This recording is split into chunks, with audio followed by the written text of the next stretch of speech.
Praise the lord. మీరందరూ బాగున్నారా? దేవుని అత్యంత కృపను బట్టి, ఆయన మహదైశ్వర్యాన్ని బట్టి, అతి శ్రేష్టమైన ఆయన దయను బట్టి మీరందరూ బాగున్నారని నమ్ముచున్నాం. మేము కూడా మీ ప్రార్థనలు బట్టి బాగున్నామని మీకు తెలియచేస్తూ ఉన్నాం. ఈ సమయంలో ప్రార్థన చేసి ఆరాధన పరిచర్యను ప్రారంభిస్తాం. ప్రార్థన, తలలు వంచండి, కళ్ళు మూసుకోండి. ప్రేమ కలిగిన ప్రియమైన తండ్రి, నమ్మకమైన దేవా, నీ శ్రేష్టమైన నామం కొరకై నా హృదయపూర్వకమైన వందనాలు చెల్లిస్తూ ఉన్నాను. 2020 మే 3వ తారీఖును బట్టి స్తుతిస్తూ ఉన్నాను. ఇంతకాలం మీరు మమ్మల్ని కరుణించిన విధానం కొరకు వందనాలు దేవా. ప్రస్తుతము ప్రపంచ పరిస్థితి ఆందోళనకరంగా ఉంది. అది మీ కనులకు తేటగా ఉంది. మీ అనుమతిని బట్టి కార్యములు జరుగుతున్నాయని నమ్ముచున్నాం. నీ ప్రజలైన వారిని మీరు కనికరిస్తున్నారు, వారిని మీరు ప్రత్యేకంగా కాపాడుతున్నారు, మీ వాగ్దానములు నెరవేరుస్తున్నారు. ఇశ్రాయేలును కాపాడువాడు కునుకడు, నిద్రపోడు. యెహోవాయే నిన్ను కాపాడువాడు. నీ కుడి ప్రక్కన యెహోవా నీకు నీడగా ఉండును అనే శ్రేష్టమైన వాగ్దానములు నీ ప్రజల పక్షంగా నెరవేర్చుచు నీ కృపను వారిలా చూపిస్తున్న దాని కొరకే స్తుతిస్తా ఉన్నాం. ఈ దినము నీ ఆత్మను మాకు తోడుగా ఉంచండి. నీ సన్నిధి ముఖకాంతి మాపై ప్రకాశింపచేయండి. నీ ఉదయ కాంతితో మా జీవితాలు నింపు చూడండి. నీ సన్నిధి ఆనందముతో మా జీవితాలను అలంకరించండి. వ్యతిరేకంగా పనిచేస్తున్న ప్రతి చీకటిని సిలువ చాటుకు తెస్తా ఉన్నాం. నీ ఆత్మతో మమ్మల్ని ముద్రించండి. నీకే మహిమ, ఘనత, ప్రభావం ఆరోపిస్తూ తల వంచి నీ ప్రియ పాదముద్దాడుచు యేసుక్రీస్తు ఘనమైన నామంలో ప్రార్థించి మమ్మల్ని మీ ప్రియమైన చేతికి అప్పగించుకుంటున్నాం తండ్రి, ఆమెన్. ఈ సమయంలో మనం పాట పాడుకుందాం. పాట సంఖ్య 94. ఈయన నిరంతరము స్తోత్రార్హుడై ఉన్నాడు. రోమీయులకు రాసిన పత్రిక 9వ అధ్యాయం 5వ వచనం. ఓ నాదు యేసు రాజా, నిన్ను నే నుతించెదను.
స్తుతించెదను, ఘనంబు చేయుచుందును నేను, ఘనంబు చేయుచుందును నేను. ఓ నాదు యేసు రాజా, నిన్ను నేను స్తుతించెదను. ఓ నాదు యేసు రాజా,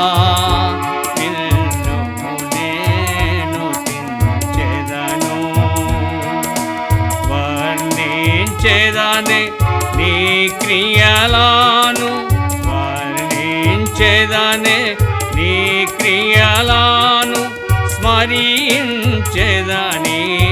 మంచితనంబు, స్మరించెదని మంచితనంబు.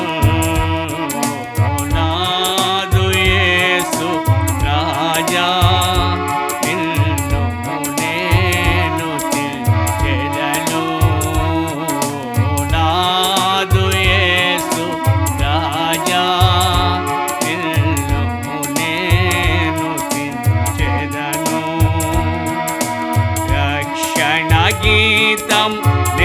పాడేదను, రక్షణ గీతం నే పాడేదను, నిశ్చయ జయ ధ్వని నే చేసేదను, నిశ్చయ జయ ధ్వని నే చేసేదను.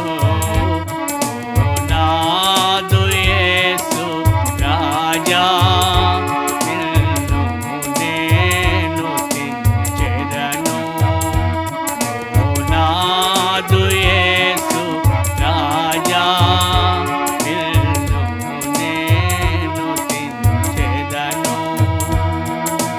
విజయ గీతము వినిపించెదను, విజయ గీతము వినిపించెదను, భజించెద జీవితమంతయును, భజించెద జీవితమంతయును.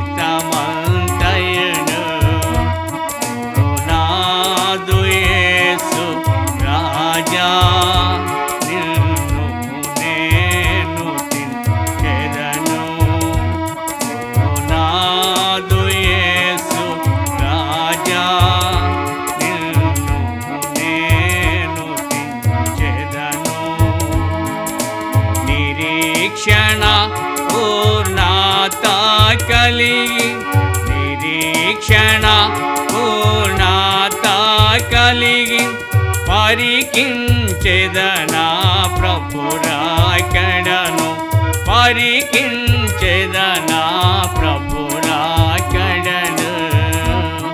ఓ నాదు యేసు రాజా నిన్ను నేను స్తుతించెదను. ఓ నాదు యేసు రాజా నిన్ను నేను స్తుతించెదను.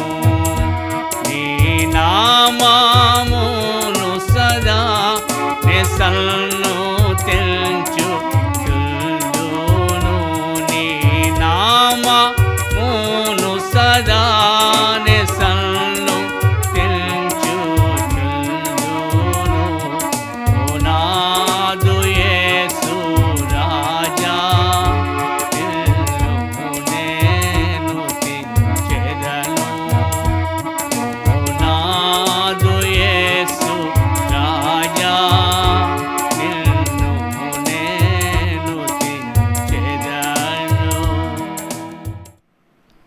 ఈ సమయంలో మనము దేవుని వాక్యాన్ని వినక పూర్వం పరిశుద్ధ గ్రంథంలో వ్రాయబడినటువంటి ఒక విలువైన వచనాన్ని ఆధారం చేసుకొని కూర్చబడినటువంటి పల్లవిని జ్ఞాపకం చేసుకుందాం. కీర్తనల గ్రంథము 73వ అధ్యాయము 25వ వచనం. ఆకాశమందు నీవు తప్ప నాకెవరున్నారు, నీవు నాకుండగా లోకములోనిది ఏదియు నాకక్కర్లేదని దైవజనుడైన ఆసాపు రాసినటువంటి మాటను జ్ఞాపకం చేసుకుని పల్లవిని నేర్చుకుందాం.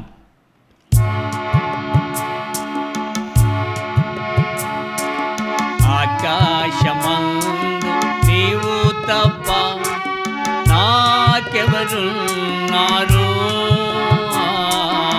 ఆకాశమందు నీవు తప్ప నాకెవరున్నారు, నీవు నాకుండగా లోకములోనిది ఏదియు నాకక్కరలేదు, నీవు నాకుండగా లోకములోనిది ఏదియు నాకక్కరలేదు, ఏదియు నాకక్కరలేదు, ఏదియు నాకక్కరలేదు. ఈ సమయంలో మనము దేవుని యొక్క వాక్యాన్ని జ్ఞాపకం చేసుకుందాం. కీర్తనల గ్రంథం 145వ అధ్యాయం మొదటి వచనాన్ని మనందరము కలిసి చదువుతాం. కీర్తనల గ్రంథము 145వ అధ్యాయము 1వ వచనం. రాజువైన నా దేవా, నిన్ను ఘనపరచెదను, నీ నామమును నిత్యము సన్నుతించెదను. కీర్తనల గ్రంథం 145 అధ్యాయం పైన చిన్నక్షరాల్లో స్తుతి కీర్తన దావీదుది అని వ్రాయబడింది. దావీదు దేవుని స్తుతించుటలో చాలా ఉన్నతుడు. కీర్తన గ్రంథంలో దావీదు ఎక్కువ అధ్యాయాలు రాశాడు. ఆయన రాసినటువంటి అధ్యాయాల్లో ఎక్కువ ప్రభువును శ్లాఘించుట్లో, ప్రభువును కీర్తించుట్లో, ప్రభువును ఆరాధించుట్లో, ప్రభువును పొగడుట్లో, ప్రభు యొక్క అత్యున్నతమైనటువంటి స్థానాన్ని హెచ్చించుట్లో ఎక్కువ రాస్తూ వచ్చాడు. ఈ అధ్యాయంలో కూడా ప్రభువును రాజుగా గణపరచడం చాలా ప్రాముఖ్యమైన విషయముగా నేను తలస్తా ఉన్నాను. ఎందుకంటే తాను రాజు అయి ఉన్నాడు. అయినా తండ్రి అయిన దేవుణ్ణి రాజుగా పిలుస్తూ ఉన్నాడు. ఏమనంటే, రాజవైన నా దేవా, నిన్ను ఘనపరుస్తాను, నేను నిత్యము నీ నామాన్ని స్తుతిస్తాను. దావీదు దేవుడు కోరుకున్న మనుష్యుడు. దావీదుకు ముందు రాజున్నాడు. ఆయన పేరు సౌలు. సౌలు దేవుడు కోరుకున్న రాజు కాడు, మనుష్యులు కోరుకున్నారు. అనగా ఇశ్రాయేలు ప్రజలు కోరుకున్నారు. ఈ విషయాన్ని మీకు లేఖనంలో నేను జ్ఞాపకం చేస్తాను. సమూయేలు మొదటి గ్రంథం 12వ అధ్యాయం 12వ వచనం 13వ వచనంలో జ్ఞాపకం చేయబడిన సంగతులు మీకు చెప్తున్నాను. దయతో గమనించండి. మీరు బైబిల్ తెరిచి చూడడానికి శ్రద్ధ వహించండి. సమూయేలు మొదటి గ్రంథం 12వ అధ్యాయం 12, 13 వచనాలు. అమ్మోనీయుల రాజు అయిన నాహాషు మీ మీదికి వచ్చుట మీరు చూడగానే, మీ దేవుడైన యెహోవా మీకు రాజై ఉన్నను, ఆయన కాదు, ఒక రాజు మిమ్మల్ని ఏలవల్లని మీరు నాతో చెప్పితిరి. సమూయేలు అంటున్నాడు ఈ మాట. మీ దేవుడైన యెహోవా మీకు రాజై ఉన్నను. మీరేమన్నారంటే, ఆయన కాదు, ఆయన మాకు రాజు కాదు, ఆయన మాకొద్దు, ఆయన రాజ్యరకం మాకు అక్కర్లేదు, ఆయన ప్రభుత్వం మాకు అక్కర్లేదు అని మీరు అన్నారు, అని మీరు నాతో చెప్పారు. 13వ వచనం గమనించండి. కాబట్టి మీరు కోరి ఏర్పరచుకునిన రాజు ఇతడే, యెహోవా ఇతనిని మీ మీద రాజుగా నిర్ణయించి ఉన్నాడు. విన్నారా? ప్రభు అయిన యేసుక్రీస్తును తండ్రి అయిన దేవుణ్ణి వారు వద్దన్న తరువాత, యెహోవా దేవుణ్ణి వారు కాదన్న తరువాత,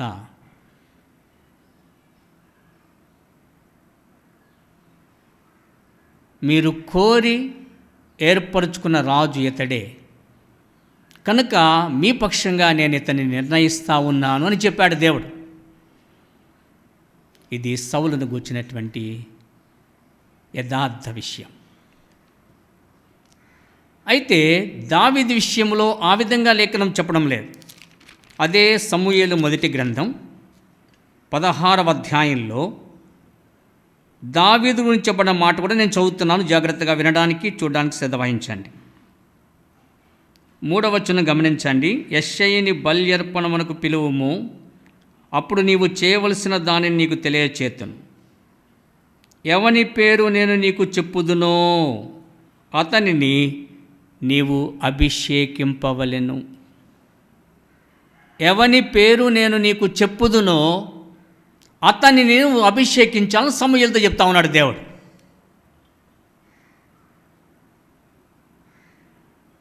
దావీదు పేరు చెప్పేటంత వరకు సమూయేలు వేచి ఉండాల్సి వచ్చింది, కనిపెట్టాల్సి వచ్చింది.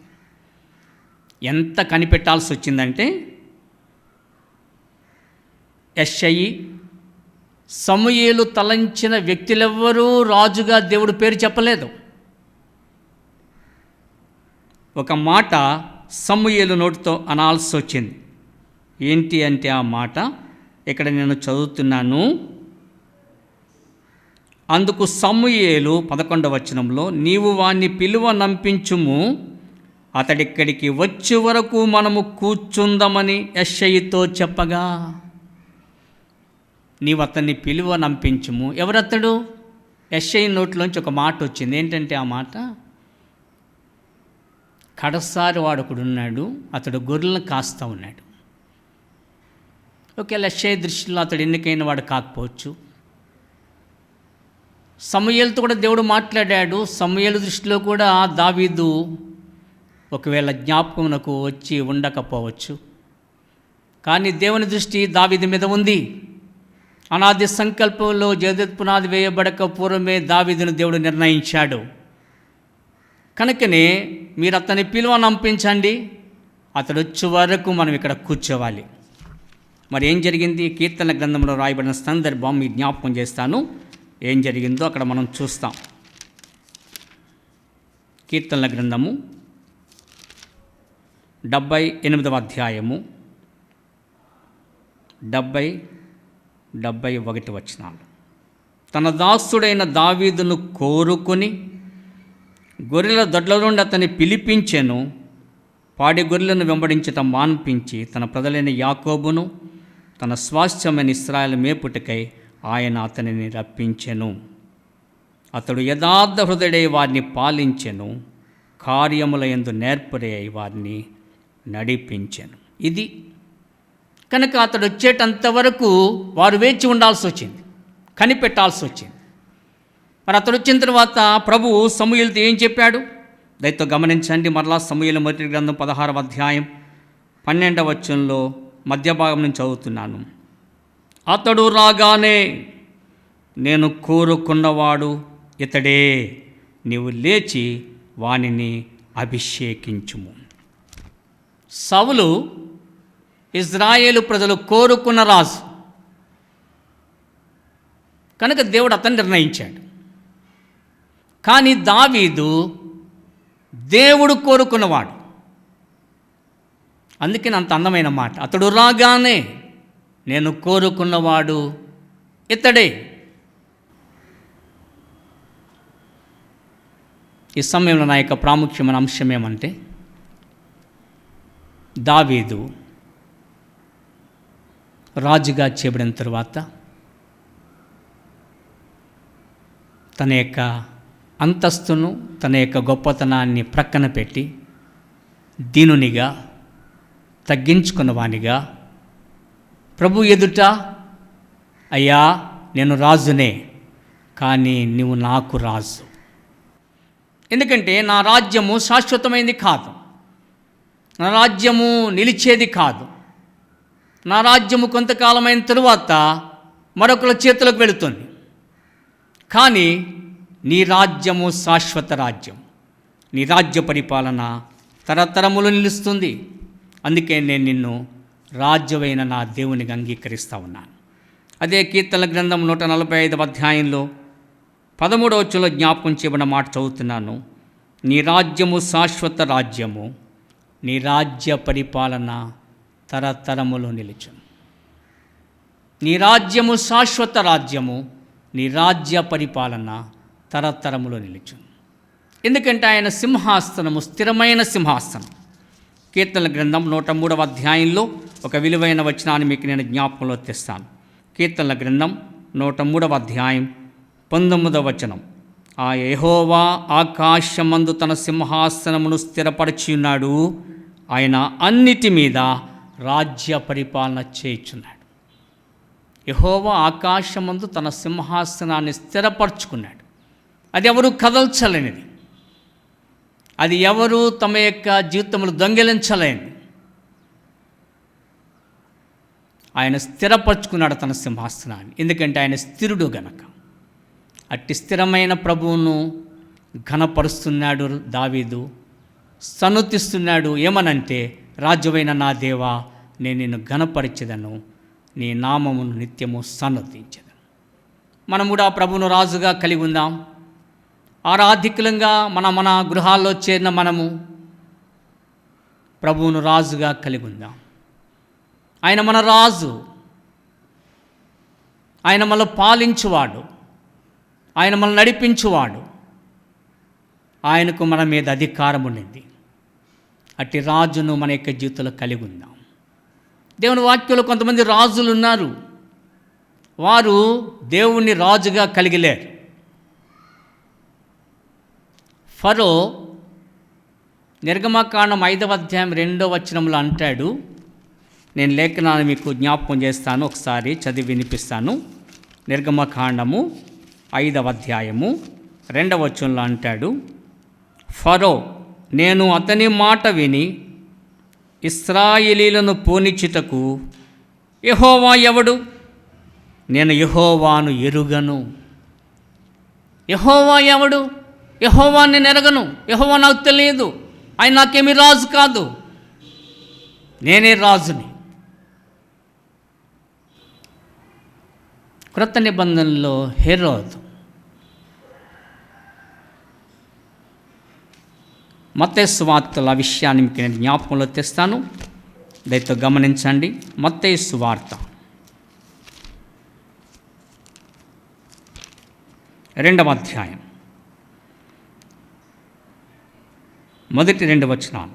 రాజు అయిన హెరోదు దినములయందు యూదయ దేశపు బేతలహేములో యేసు పుట్టిన పిమ్మట ఇదిగో తూర్పు దేశపు జ్ఞానులు యెరూషలేమునకు వచ్చి, యూదుల రాజుగా పుట్టినవాడెక్కడ ఉన్నాడు? తూర్పు దిక్కున మేము ఆయన నక్షత్రము చూచి ఆయనను పూజింప వచ్చితిమి. యూదుల రాజుగా పుట్టినవాడు ఎక్కడ ఉన్నాడు? మేము ఆయన పూజించడానికి వచ్చాం. ఎప్పుడైతే ఈ మాట హెరోదు విన్నాడో, హెరోదు అతనితో కూడా ఉన్న యెరూషలేము వారందరూ కలవరపడ్డారనే వాక్యం రాయబడింది 3వ వచనంలో. ఎందుకంటే హెరోదు అనుకుంటున్నాడు, నేనే రాజుని, నేను తప్ప రాజు ఎవడు? నేను తప్ప పరిపాలకుడు ఎవడు? నేను తప్ప అధికారి ఎవరు అనుకుంటున్నాడు. అటువంటి పరిస్థితుల్లో ప్రభువు పుట్టాడు.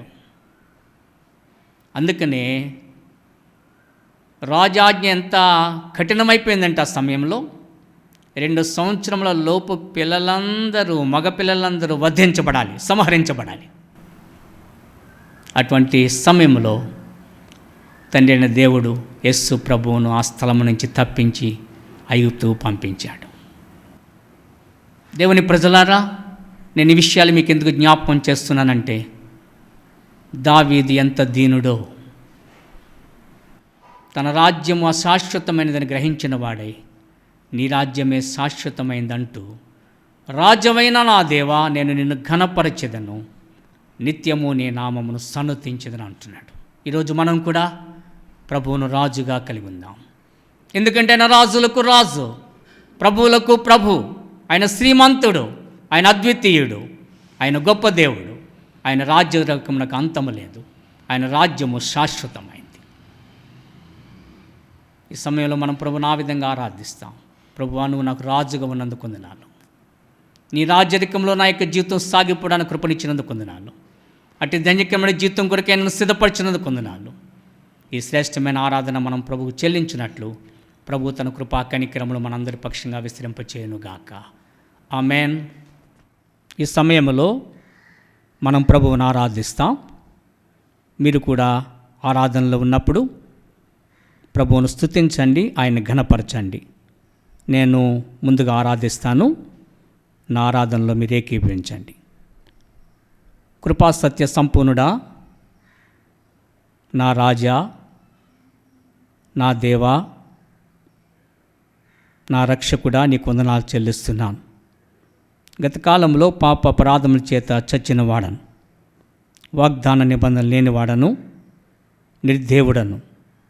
నీ కృపచేత నన్ను రక్షించినందుకు వందనాలు. నా పితృడైన దావీదును ఈరోజు నా ముందుకు తెచ్చినందుకు వందనాలు.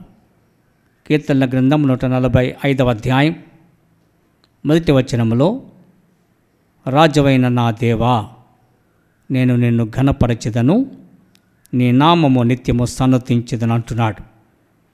తాను రాజై ఉన్నాడు, కానీ నిన్ను రాజుగా ఘనపరుస్తూ ఉన్నాడు, నిన్ను హెచ్చిస్తూ ఉన్నాడు, నిన్ను కీర్తిస్తూ ఉన్నాడు.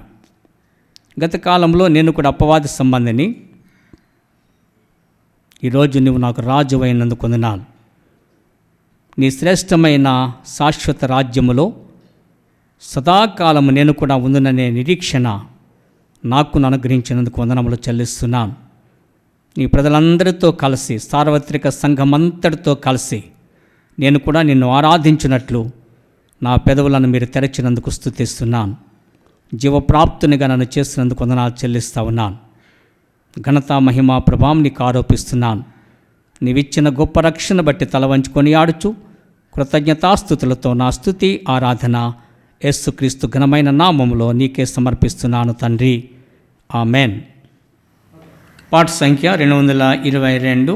నీ దాస్తుడు ఆలకించుచున్నాడు, ఆజ్ఞ ఇమ్మనెను. సమూయేలు మొదటి గ్రంథం 3వ అధ్యాయం 10వ వచనం. నాథ సమూయేలు రీతి నీ ఆమోద శబ్దము సేవకుడా నైనా నన్ను ఇప్పుడాలకించాని. నాతో నీవే మందు నేనాలించు వాడనే. నీ మాట గ్రహించున్నట్లు దాని తేట పరచుము. నిన్ను వెంబడించున్నట్లు నివారింపచేయుము. నేను నీదు గొర్రెను బండ నీడల్ మేపుము. నేను స్వల్ప శిష్యుడాను, నన్నిరాకరింపాకు. నిన్నాలింప ఎంత ఆశ, నీవే రింగియుండు. ఆత్మాయకారల్ తీర్చు ధన్యుడన్నే నౌదును. నాథా నిశ్శబ్దమాలింప నన్ను సిద్ధపరచుము. నీదు మాట లక్ష్య పెట్టి నిత్య సేవ చేయని. నాతో నీవే మందు నేనాలించు వాడనే. ఈ సమయంలో దేవుని వాక్యాన్ని వినకపోవడం బైబిల్ కోరస్ పాడుకుందాం. చూపింతును విధేయత ఆత్మకు ఎల్లప్పుడు అనే పల్లవిని నేర్చుకోవడానికి శ్రద్ధ వహిస్తాం.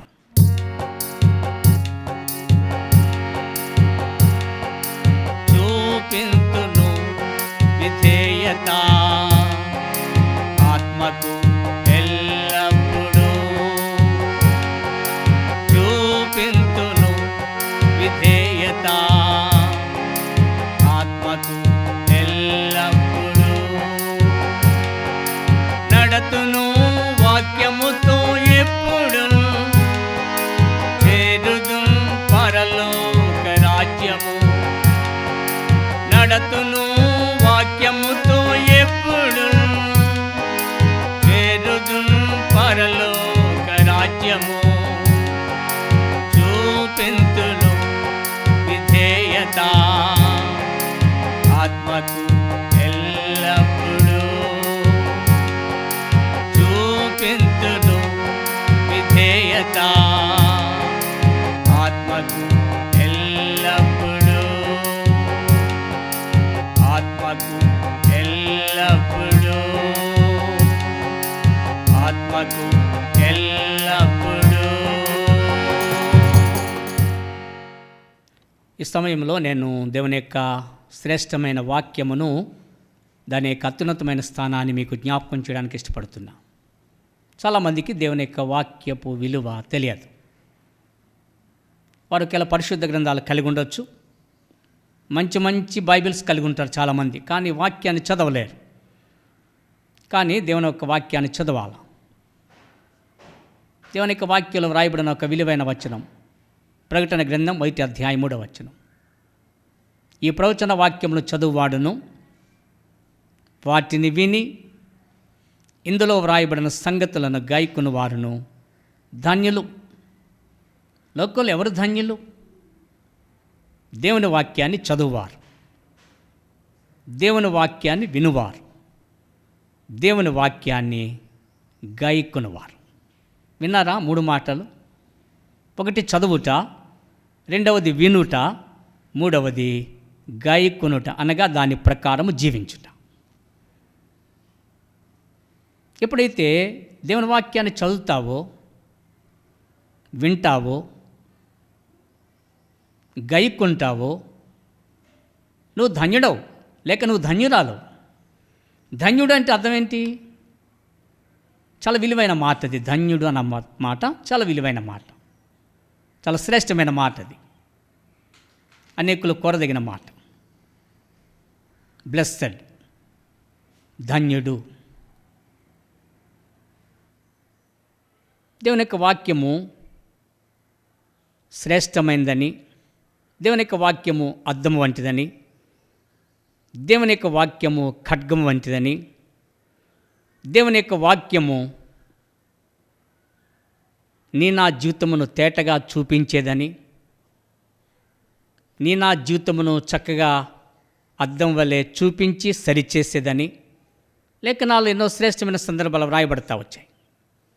దేవుని వాక్యం సజీవమైనదని, బలము కలిగిందని, ఎటువంటి ఖడ్గము కంటెను వాడిగా ఉండి ప్రాణాత్మలను, కీళ్లను, మూలుగను విభజించినంత మట్టుకు దూరుచు హృదయం యొక్క తలంపులను, ఆలోచనలను శోధించేదని.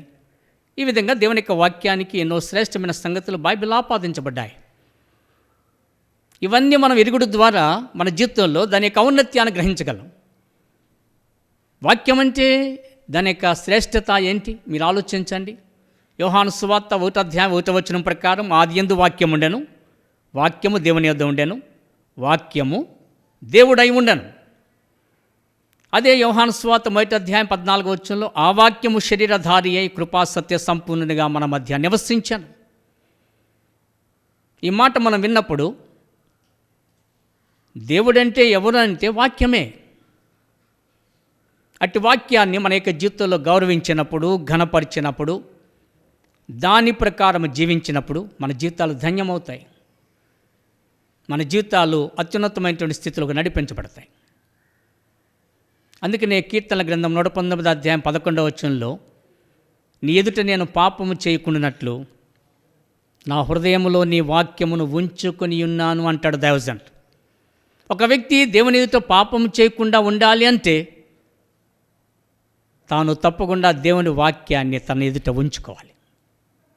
ఎవరైతే దేవుని యొక్క వాక్యాన్ని తమ ఎదుట ఉంచుకుంటారో వారికి ఉండే భాగ్యం ఏంటంటే వారు పాపము చేయలేరు, వారు పాపము చేయజాలరు. ఎందుకంటే వారి ఎదుట దేవుని వాక్యం ఉన్న కారణం చేత.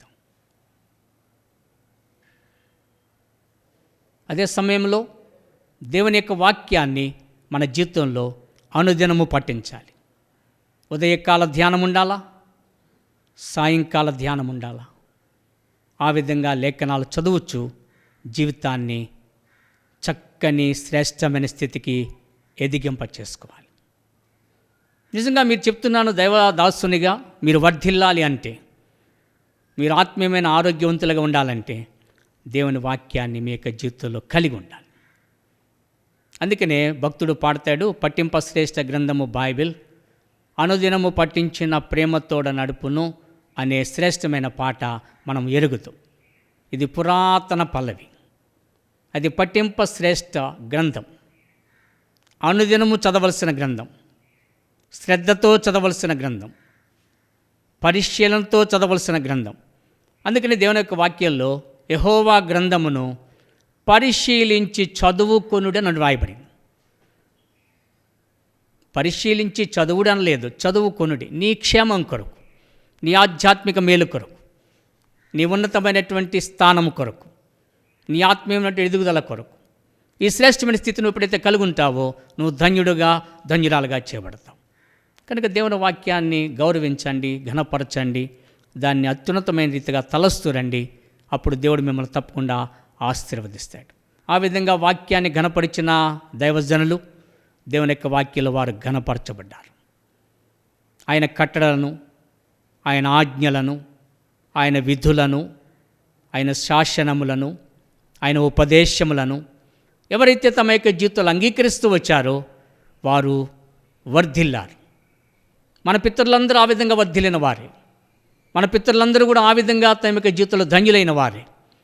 మన పితరులందరూ కూడా ఆ విధంగానే వాక్యాన్ని తమ యొక్క జీవితంలో గౌరవించి ఘనపరిచి తమ యొక్క జీవితాన్ని ధన్యకరమైనదిగా చేసుకుంటూ వచ్చారు. ఈరోజు మన యొక్క జీవితంలో కూడా ఈ దినాల్లో దేవుని యొక్క వాక్యాన్ని అధికంగా ప్రేమిస్తూ రండి.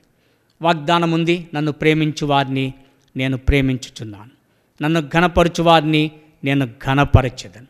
ఈ శ్రేష్టమైన వాగ్దానములు మనకెంతో ఆశీర్వాదకరమైనవి.